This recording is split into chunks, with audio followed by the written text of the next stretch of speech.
दोस्तों, मेरी YouTube channel में आपका स्वागत है। मैं चित्तौड़गढ़ हूँ, सब जानता हूँ। इतिहास के झरोखों से वर्तमान के आंगन तक, खिलजी जैसे सुल्तानों और मुगलों की मक्कारी से राजपूता सम्मान तक, चित्तौड़ की कहानी, चित्तौड़ की जुबानी। मैं चित्तौड़गढ़ हूँ, बलिदान की उन सैकड़ों कहानियों का गवाह रहा हूँ जिन पर वर्तमान को मुझ पर अभिमान है। कभी लहू देकर मेरा सम्मान किया गया तो कभी उन जलती चिता को देखकर मैंने आंसू बहाए। जो मेरी बेटी थी, जो मेरा बेटा था, मेरी धरती पर उन बेटों ने जन्म लिया है, उन बेटियों ने जन्म लिया है जिन पर आज भी मुझे गर्व है। आज मैं अपनी कहानी सुना रहा हूं। मैं चित्तौड़गढ़ हूं। आज मैं अपने इतिहास, वीरतापूर्वक लड़ाइयों, राजपूत शूरता, महिलाओं के अद्वितीय साहस की कई और कहानियां सुना रहा हूं। दुनिया में वीरता, बलिदान, त्याग, साहस के न जाने कितने किरदार आपने देखे होंगे और सुने होंगे, पर मुझे नाज है कि हिंदुस्तान की सरजमी पर इतने सारे नायकों से भरी धरा कोई नहीं है। मैं चित्तौड़गढ़ हूँ। चित्तौड़ की इस पावन धरा ने तो अन्याय और अत्याचार के खिलाफ ही लड़ना जाना। हमें क्या पता इस सियासत क्या होती है। हिंदू मुसलमान के नाम पर हमें मत बांटो। हमने अपने बेटों को कभी धर्म और संप्रदाय की आंखों से नहीं देखा। जब मुगल बाबर ने हमें आंखें दिखाई थी तो खनवा के युद्ध में मेरे बेटे राणा सांगा का साथ देने के लिए हसन खान चिश्ती और मोहम्मद लोदी ही तो आए थे। ऐसी थी हिंदू मुस्लिम एकता।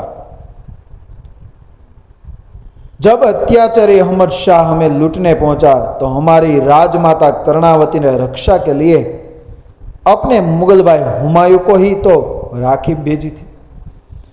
जब मेरे प्रतापी बेटे महाराणा प्रताप के खिलाफ सभी सगे संबंधी मुगल अकबर के साथ हो गए तो महाराणा प्रताप का सेनापति बनकर पठान योद्धा हाकम खान सुर ने ही युद्ध में बलिदान दिया था। ऐसी थी हमारी हिंदू मुस्लिम एकता। मुझे किसी करणी सेना के नाम पर किसी जाति के मत बांधो। जब खुद के एक मेरे नालायक बेटे मनबीर ने मेरे ऊपर अत्याचार किए तो मेरे वारिस उदय सिंह को बचाने के लिए गुर्जर जाति की पत्राजाई ने अपने बेटे चंदन का बलिदान कर मेरे वारिस को बचाया था। ऐसी थी हिंदू मुस्लिम एकता। जब महाराणा प्रताप की मदद किसी ने नहीं की तो एक वेश्य ने सब कुछ बेचकर मेरी 12,000 सेनाओं का खर्च उठाया था। जब राजपूत राजा हमारे लिए लड़ रहे प्रताप के खिलाफ अकबर से जा मिले तो प्रताप की सेना में लड़ने के लिए धूमतु आदिवासी गडरिया लोहार ही साथ आए थे।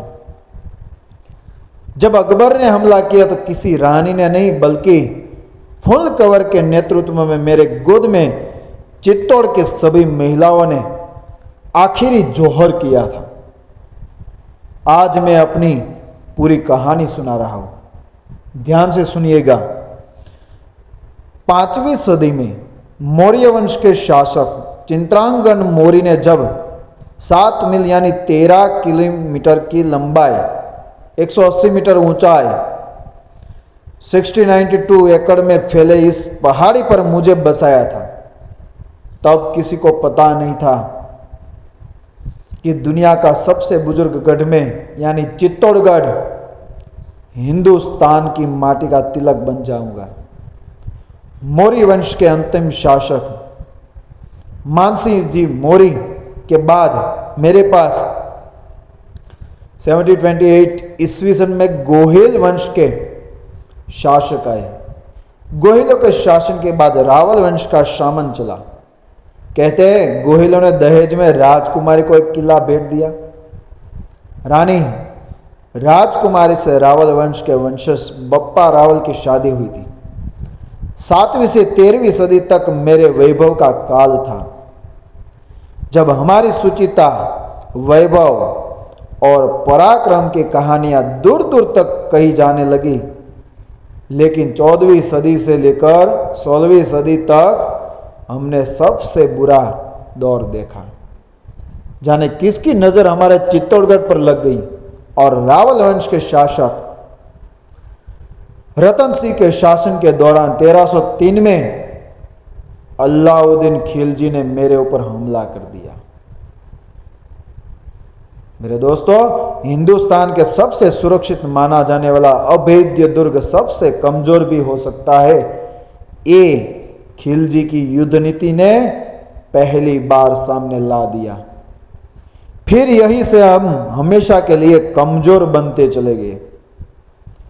7 दरवाजों से धीरे मेरे अंदर 7 विशाल दुर्ग दरवाजे हैं, जिसे कोई पार नहीं कर सकता, जिसे कोई भेद नहीं सकता। लेकिन 1303 में खिलजी ने जाड़े में चारों तरफ से मुझे घेरकर मैदान में डेरा डाल दिया। वो मेरे अंदर नहीं आ सकता था, लेकिन दुर्ग के अंदर हमारे राशन पानी को बंद कर दिया। 7 महीने में हम बेबस होकर युद्ध के लिए मैदान में आए और हमारे रावल रतन सिंह और उनके 2 बहादुर सेनापति गोरा और बादल शहीद हुए। हमारी रूपवती रानी पद्मिनी को 16,000 रानियों के साथ जौहर करना पड़ा। ये पहली बार था जब हमारी वीरता और साहस, बलिदान की अमर कहानी दुनिया ने देखी। कहते हैं अलाउद्दीन लंपट स्वभाव का था और पद्मिनी को पाने के लिए युद्ध किया था, लेकिन हिंदुस्तान की सबसे ताकतवर सेना के होते हुए भी वो हमारी महारानी को नहीं पा सका। रावलों के शासन का यही अंत हुआ। 13 साल तक अलाउद्दीन खिलजी और उसके बेटे खैजर ने मेरे ऊपर राज किया।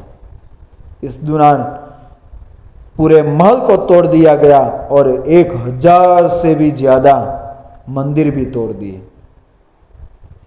ये हमारे ऊपर हुए अत्याचार की इंतहा थी, लेकिन हमने उम्मीद नहीं छोड़ी थी।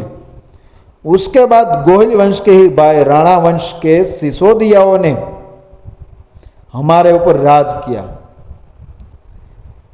1325 में राणा हमीर ने इसे अपना किला बनाया और राणा वंश यानी सिसोदिया वंश का शासन चलना शुरू हुआ और आखिर तक मेरे ऊपर सिसोदिया वंश का ही शासन रहा।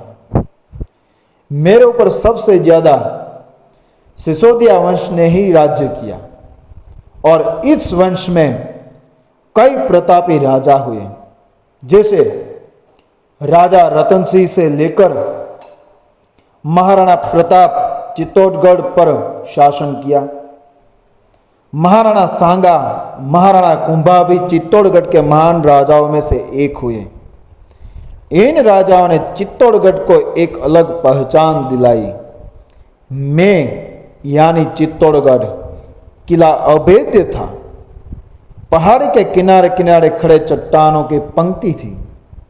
साथ ही साथ दुर्ग में अंदर जाने के लिए लगातार 7 दरवाजे बनाए गए थे। लिहाजा दुश्मनों के लिए किले के अंदर जाना नामुमकिन था, लेकिन विशाल मैदान के बीच में पहाड़ी पर एक किला बना था, जिसकी वजह से दुश्मन विशाल मैदान में डेरा डाल देते थे और किले के अंदर खाने की सप्लाई रोक देते थे।